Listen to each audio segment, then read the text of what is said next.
हजारों करोड़ का माल जाता है यहाँ से विदेशों में। सोना है ये सोना। इज्जत करता है लोग आपकी, इज्जत नहीं करते हैं, डरते हैं सब।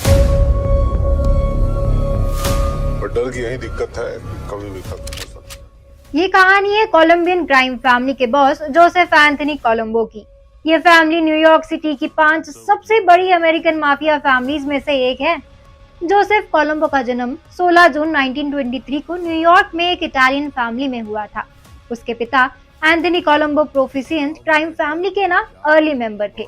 इस क्राइम फैमिली को वही संभालते थे। वो भी अपने समय के एक बहुत बड़े गैंगस्टर थे। काफी समय तक उन्होंने रुफाची क्राइम फैमिली को संभाला, लेकिन एक दिन जब वो अपनी मिस्ट्रेस के साथ मूवी देखकर लौट रहे थे ना, तो उनके कुछ दुश्मनों ने उनकी कार पर अटैक कर दिया और उसकी कार में उन दोनों की गला काटकर हत्या कर दी।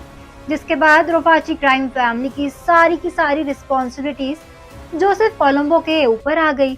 हालांकि पिता के मौत के बाद जोसेफ को न केवल रुफाची क्राइम फैमिली का उत्तराधिकारी ही बनाया गया था, इस क्राइम फैमिली को इसके मेन मेंबर्स ही रन करते थे। बाद में जब जोसेफ को पावर मिली ना, तो उसने ही रुफाची क्राइम फैमिली का नाम बदलकर कोलंबो क्राइम फैमिली कर दिया था। कोलंबो अपने पिता के ही नक्शे कदम पर चलने लगा था। कुछ ही समय में उसने क्राइम फैमिलीज के बीच अपना सिक्का जमा लिया था। सब उसकी बातें सुनने लगे थे। उसके कहने से पहले ही उसके सारे काम होने लगे थे और देखते ही देखते वो सबका बॉस बन गया। 1961 में जो गैलो ने रुफाची फैमिली के 4 हाई रैंकिंग मेंबर्स को किडनैप कर लिया था, जिसके बाद पहली कोलंबो वॉर शुरू हुई। किडनैपिंग के बाद गैलोस ने डिमांड की कि अगर उन्हें पैसे दिए जाएंगे ना, तभी वो रुफाची फैमिली के उन मेंबर्स को रिलीज करेंगे। गैलो एक होस्टेज पर $100,000 की डिमांड कर रहे थे। $100,000 ना रुफाची फैमिली के लिए काफी ज्यादा थे, लेकिन उतने ही इम्पोर्टेंट उनके लिए होस्टेजेस बने वो मेंबर्स भी थे। इसलिए उन्होंने एक बीच का रास्ता अपनाया, जिसके बाद रुफाचीज अपना जो दिमाग है ना वो चलाते हैं और दोनों ही क्राइम फैमिली के एक म्यूचुअल फ्रेंड चार्ल्स लोसिसेरो से बात करते हैं। रुफाचीज चार्ल्स से कहते हैं कि वो गैलोस के साथ नेगोशिएशन करे और उनके मेंबर्स को रिलीज कराए। रुफाची की बात को मानने के सिवा चार्ल्स के पास और कोई ऑप्शन नहीं था, क्योंकि उस समय रुफाची क्राइम फैमिली के साथ कोई भी दुश्मनी नहीं लेना चाहता था। चार्ल्स उनकी बात मान लेता है और गैलोस से बात करता है। गैलो चार्ल्स की बातों से कन्विंस हो जाते हैं और उसकी बात मान लेते हैं और बड़ी ही शांति से रुफाचिस को उनके मेंबर मिल जाते हैं। लेकिन अभी रुफाचिस का बदला जो है ना वो पूरा नहीं हुआ था। वो गैलोस को इस किडनैपिंग के लिए सजा देना चाहते थे। 1961 में रुफाची क्राइम फैमिली के हेड मेंबर जोसेफ रुफाची के ऑर्डर पर गैलोस के कुछ मेंबर्स का ना मर्डर कर दिया जाता है, जिसके बाद जवाब के तौर पर जो गैलो भी रुफाची फैमिली के लोगों का मर्डर करवाता है। और इसके बाद दोनों ही क्राइम फैमिलीज एक एक कर एक दूसरे के मेंबर्स को मारने लगती है और दोनों के बीच वॉर छिड़ जाती है।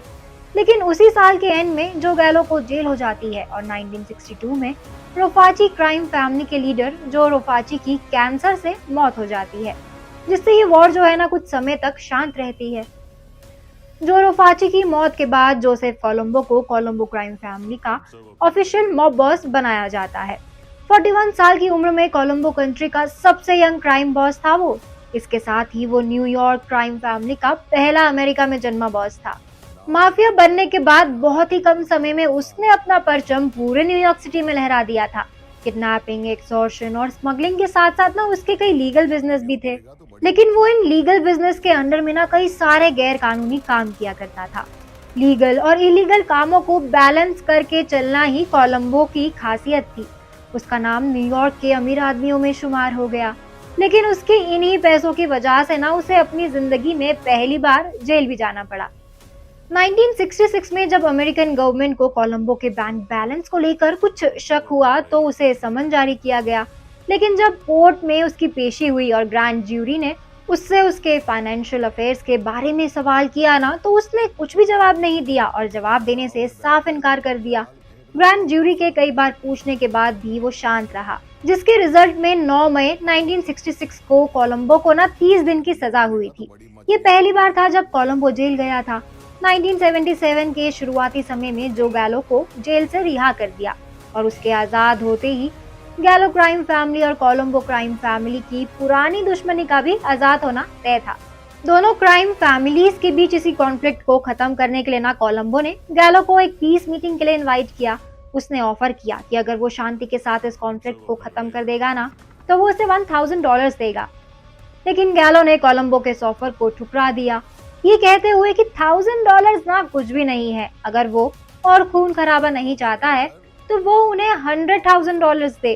कोलंबो ने इस ऑफर के लिए साफ मना कर दिया और दोनों क्राइम फैमिलीज के बीच ये वॉर गैलो की मौत तक कंटिन्यू रहा। 28 जून 1971 को Colombo Italian American civil rights league के द्वारा sponsored Italian unity day rally में कोलंबस सर्कल गया था। जब वो वहां से बाहर निकल रहा था ना, तभी वहां जेरोमे जॉनसन नाम का एक गनमैन कोलंबो पर 3 गोलियां चला देता है, जिसमें से एक जाकर उसके सर पर लगती है। कोलंबो वहीं पर बेहोश होकर गिर जाता है। सभी हड़बड़ी में उसे हॉस्पिटल की तरफ ले जाते हैं। उस गनमैन को तो कोलंबो के गार्ड्स ना उसी समय मार देते हैं, लेकिन उस शूटिंग का कोलंबो पर गहरा असर पड़ा और सर पर गोली लगने की वजह से ना कोलंबो पैरालाइज हो गया, जिसके बाद उसे रूजवेल्ट हॉस्पिटल में एडमिट किया जाता है। लगातार 2 महीने अस्पताल में रहने के बाद उसकी हालत में ना थोड़ा सुधार आता है और उसे 28 अगस्त 1971 को उसके ही ब्लूमिंग ग्रूव के स्टेट में शिफ्ट किया जाता है। लोगों को लगा था कि अब कोलंबो मर जाएगा, लेकिन उसकी हालत में ना सुधार होने लगा। उसके दुश्मन खुशियां मना रहे थे और उसके क्राइम फैमिली के मेंबर्स दिन रात उसके ठीक होने का प्रे कर रहे थे। और काफी समय बाद 1975 में उसकी right side of the body ने काम करना शुरू कर दिया था। वो रिकवर होने लगा था और 1 साल के अंदर ही अंदर वो लोगों को पहचानने भी लगा था। लेकिन 22 मई 1978 को अचानक उसे सीने में दर्द की शिकायत होती है। सभी उसे सेंट ल्यूक्स हॉस्पिटल ले जाते हैं, लेकिन वहां जाते ही कार्डियक अरेस्ट से उसकी मौत हो जाती है। कोलंबो की मौत के बाद कोलंबो फैमिली ने जो गैलो को उसकी मौत का जिम्मेदार ठहराया, लेकिन इन्वेस्टिगेशन के बाद पुलिस का कहना था कि कोलंबो को मारने वाला शूटर जॉनसन अकेला ही गनमैन था। उसने खुद ही उसे मारा, ना कि किसी के ऑर्डर पर। पुलिस ने गैलो से भी पूछताछ की, लेकिन उन्हें उसके अगेंस्ट कुछ भी नहीं मिला। कोलंबो फैमिली को गैलो पर ही शक था, जिसके रिजल्ट में 1972 में कोलंबो क्राइम फैमिली जो गैलो का मर्डर करा देती है। जोसेफ कोलंबो की मौत के बाद कार्माइन पर्सिको को कोलंबो क्राइम फैमिली का बॉस बना दिया जाता है और ऐसे ही एक अंडरवर्ल्ड माफिया की कहानी केजीएफ के चैप्टर 3 में दिखाई जाने वाली है। फिलहाल हमारी आज की ये कहानी यहीं खत्म होती है। आपको ये कहानी कैसी लगी हमें कमेंट करके जरूर बताएं। आज के लिए बस इतना ही। मैं पूर्णिमा लेती हूँ आपसे इजाजत। ये वीडियो पसंद आया हो तो इसको लाइक और शेयर करें, साथ ही सब्सक्राइब करना ना भूलें बॉलीग्राड स्टूडियोज को।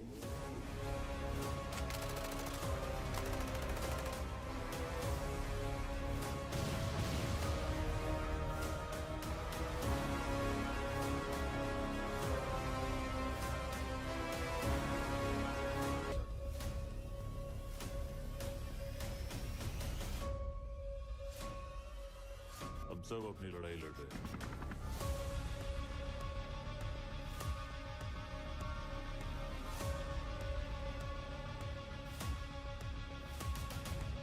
नाव में बैठकर जाल फेंकना बहुत आसान है।